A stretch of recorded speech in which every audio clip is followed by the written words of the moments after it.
Guys, good morning. Kami naman ay mag-a-assemble ngayon ng bubuntan, pan-deliver. Ngayon din po i-deliver kaya obligadong tapusin namin ngayon. Ito yung gagawin namin talim, ang angle bar. Ito nga po pala yung aming magiging paa. Oh. At ako naman po, ito ang gagawin ko, magpuputol ako nito.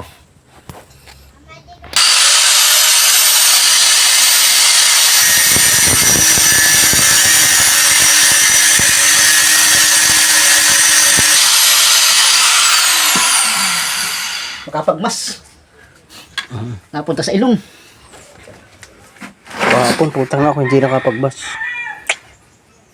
Dami kong ginrender, maghapon ay.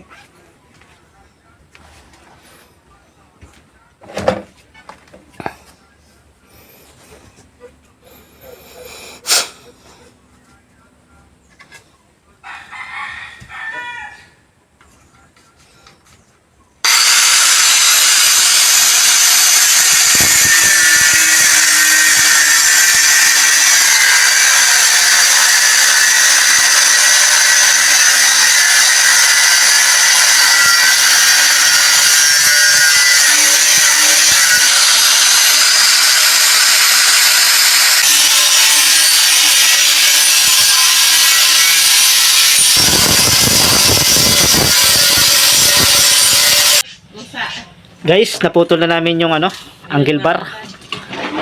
Ito. Itsurang talim na. Ayan o.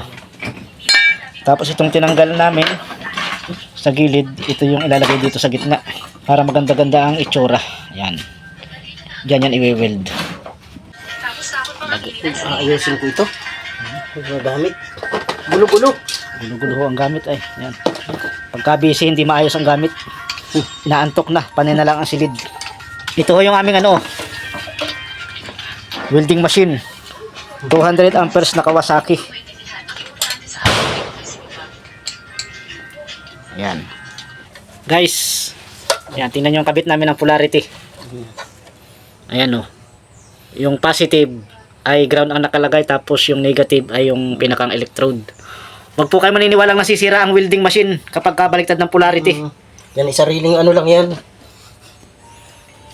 Sariling version. Simulat sa pulpo, baliktad yan, marami nang nagawa yan. Ito ang sample na ginawa niya, no? Oh, papag. Hindi man nasira, yan po ay welding machine na yan. Ay bago pa mag-pandemic, welding machine na. Hanggang sa ngayon po, hindi pa inaihasaksak ng tama. Puro baliktad po yan. Ayan guys, oh. Kinukuha po yung bagong dating na order galing sa TikTok. Yan, ito po ang aking gagamitin. Itatry ko. At makakagamit din ng bago, guys. Guys, ayun. Nagagamit na yung auto darkening.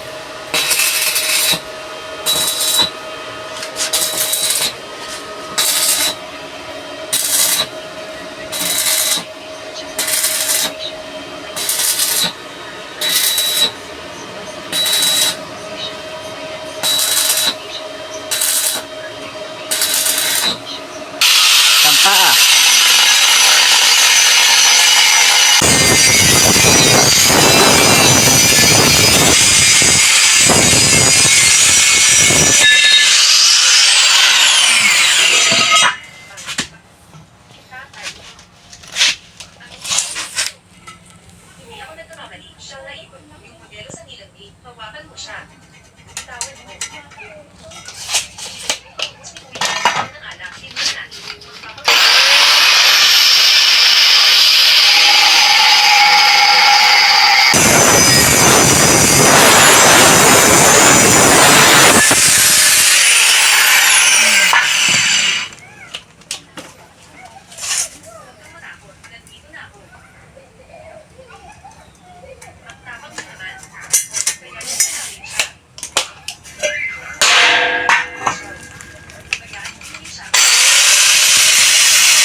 Dapat ay naka-spot na.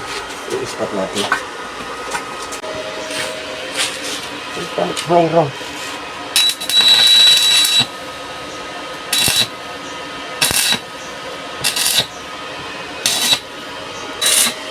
Ayan guys, okay na. Pino-full wheel na. Nakalagay na yung talim. Nakalagay na yung paa. I-deliver na lang mamaya.